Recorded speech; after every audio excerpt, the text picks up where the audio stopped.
Hello dear students, इस video में solve करेंगे class 7 chapter 11 perimeter and area के एक्सरसाइज 11.4 का क्वेश्चन नंबर 10। देखिए इसमें लिखा हुआ है फॉलोइंग फिगर्स, मीन्स आपको दो पार्ट्स दे रखे हैं, फर्स्ट एंड सेकंड। उसमें आपको एरिया फाइंड करना शेडेड पोर्शन का। तो शेडेड पोर्शन इसमें आपको दिखाई दे रहा है, नेमिंग भी उन्होंने कर रखी है। तो शेडेड पोर्शन का हम एरिया कैसे निकालेंगे? देखिए टोटल जो ए बी सी डी है वो क्या है? रेक्टेंगल। रेक्टेंगल के आपको डायमेंशंस पता है, this is 18 length and breadth is 10। तो रेक्टेंगल का एरिया आप इजीली निकाल सकते हो। उसमें से जो वाइट कलर के दो ट्राइंगल्स दिखाई दे रहे हैं ना, इन दोनों को माइनस कर दीजिए तो हमारे पास इसका शेडेड रीजन का एरिया आ जाएगा। ठीक है, तो कैसे करने वाले हैं हम? सबसे पहले सॉल्यूशन स्टार्ट करते हैं एंड इसमें लिखते हैं area of shaded region. Area of SHADED shaded region REGION and this will be equal to area of rectangle, area of rectangle ABCD and उसमें से क्या क्या माइनस करना है? दोनों ट्राइंगल्स। दोनों ट्राइंगल्स कौन से? एक तो आपको माइनस करना है AFE, area of triangle AFE and second क्या माइनस करना है? Minus area of triangle EBC। देखिए ये 90 डिग्री के हैं, क्यों? क्योंकि रेक्टेंगल्स के सभी एंगल 90 होते हैं। तो एरिया ऑफ रेक्टेंगल का फॉर्मूला क्या होता है? पहले तो बेस इंटू हाइट। तो बेस लिख देते हैं हम DC and base into height है length into breadth. Length into breadth है ना, तो लेंथ है DC एंड ब्रेड्थ है BC। तो ये हो गया length into breadth minus area of triangle AFE। तो half into base into height, तो half into AE into AF minus area of EBC। तो same half into base into height, half into EB into BC। ठीक है, तो ये हमने लिख दिया फॉर्मूलेस। एरिया ऑफ रेक्टेंगल का लेंथ इंटू ब्रेड्थ है, length is DC and DC दे रखी है आपको 18, BC इज 10 माइनस 1/2। AE कितना है देखिए डायग्राम से, AE इज 10 एंड AF कितना है 6, AF है 6 minus half into base into height and base is EB is 8 and BC is 10। Calculation कर लेते हैं, 10 8 जा 180, 2 से कैंसिल कर दिया, 2 3 जा 6, तो 10 3 जा 30 एंड सेम 2 1 जा 2 4 जा 8, तो 4 का 10 से मल्टीप्लाई करेंगे तो 40। तो कितना हो गया? 180 में से माइनस करेंगे 70 and this will B 110 centimetre लिखा हुआ है, तो ये हो जाएगा सेंटीमीटर स्क्वायर।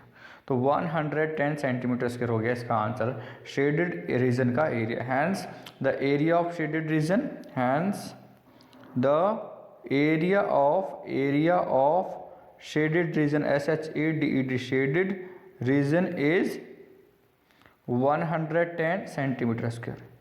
रेक्टेंगल में से टोटल में से माइनस कर दिया दोनों ट्राइंगल्स को, तो शेडेड रीजन आ गया। सेम इसमें है टोटल PQRS एंड ये आपको दे रखा है, देखिए PQRS आपको स्क्वायर बोलना है, स्क्वायर बोलिए, रेक्टेंगल बोलना है रेक्टेंगल। स्क्वायर क्यों बोल सकते हैं? देखिए ये भी 20 है एंड ये भी 20 है, 10 एंड 10 है ना, तो 20 हो गया एंड ये भी 20 है, तो 20 20 सभी साइड्स अपोजिट भी इक्वल हो जाएंगे, तो ये रेक्टेंगल भी बोल सकते हो आप। ठीक है, एंड स्क्वायर भी। तो इसमें अगेन आपको क्या शेडेड का निकालना है? शेडेड कौन सा पोर्शन है? ये वाला आपको दिखाई दे रहा है QUT। तो टोटल में से क्या माइनस करोगे? 3 ट्राइंगल्स जो व्हाइट में दिखाई दे रहे हैं आपको, इन 3 ट्राइंगल्स का एरिया माइनस कर दीजिए तो इसका आंसर हो जाएगा। ओके, सॉल्यूशन स्टार्ट करते हैं। Solution, area of shaded region, area of SHADED shaded region is equal to क्या हो जाएगा? ये होगा किसके बराबर? Area of PQRS, area of square PQRS, क्योंकि सभी साइड इक्वल है इसलिए स्क्वायर है ये, माइनस एरिया ऑफ ट्राइंगल। एक एक ट्राइंगल ले लेंगे एक बार में। सबसे पहले कौन सा ट्राइंगल लेते हैं? ये हो जाएगा फर्स्ट वाला, तो triangle QPT, triangle QPT minus area of triangle, area of triangle second triangle TSU and third भी माइनस कर लेंगे, minus area of triangle, area of triangle third one R U, Q R U. Formula लगाएंगे, area of square का formula क्या होता है, side into side. तो side लिख लेते हैं दोनों, एक हो जाएगा आपके पास एस आर एंड दूसरा कितना हो गया R Q, side into side. तो ये हो गया आपके एस आर और R Q minus area of triangle, तो half into base into height, तो half into base is P Q and height is P T, plus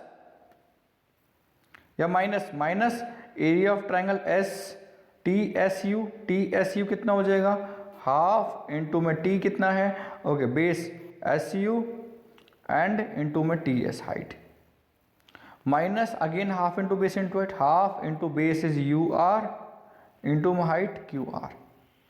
value put कर लेते हैं, एस आर कितना है डायग्राम में देखिए 10 एंड 10 टोटल कितना हो गया 20 एंड आर क्यू भी 20 है, माइनस हाफ इंटू में पी क्यू कितना है, जब एस आर 20 है तो इसका अपोजिट भी 20 होगा तो 20 लिखा, एंड पी टी कितना है देखिए एस टी आपको दे रखा है 10, टोटल 20 था तो कितना बचा पी टी, ये भी 10 बच गया तो ये भी पुट कर लिया। हाफ इंटू में एस यू कितना है, एस यू तो आपको लिखा ही हुआ टी यू है एंड टी एस भी लिखा है 10 है, माइनस में half into U R again it is 10 and Q R diagram से देख के लिख रहे हैं हम पूरा इज 20। अब कैलकुलेशन कर रहे हैं, देखिए फर्स्ट तो 20 हो गया 400 माइनस 2 से कैंसिल आउट कर लीजिए 10 टाइम्स, तो 10 एंड 10 कितना हो गया 100 माइनस 2 से कैंसिल कीजिए 5 टाइम्स कितना हो गया 50 माइनस 2 से कैंसिल कीजिए 10 कितना हो जाएगा 100। तो 400 में से क्या माइनस करना है 100 100 200 एंड 50 250 माइनस करना है, तो माइनस करने के बाद कितना हो जाएगा it will be 150 and centimetre में दे रखा है तो सेंटीमीटर उसके लास्ट में क्या लिख देंगे hence the area of shaded region SHADED shaded REGION region is 150 centimetre square. तो सेम दोनों पार्ट्स में हमने सेम किया है, टोटल में से माइनस कर दिया है ना ट्राइंगल्स को जो आपके व्हाइट कलर में दे रखे हैं मीन शेडेड के अलावा हैं, तो हमारे पास एरिया फाइंड आउट हो गया। अगर आप आराम से फॉर्मूले लगा के वैल्यू पुट करोगे तो इजी क्वेश्चन हैं। Okay thank you.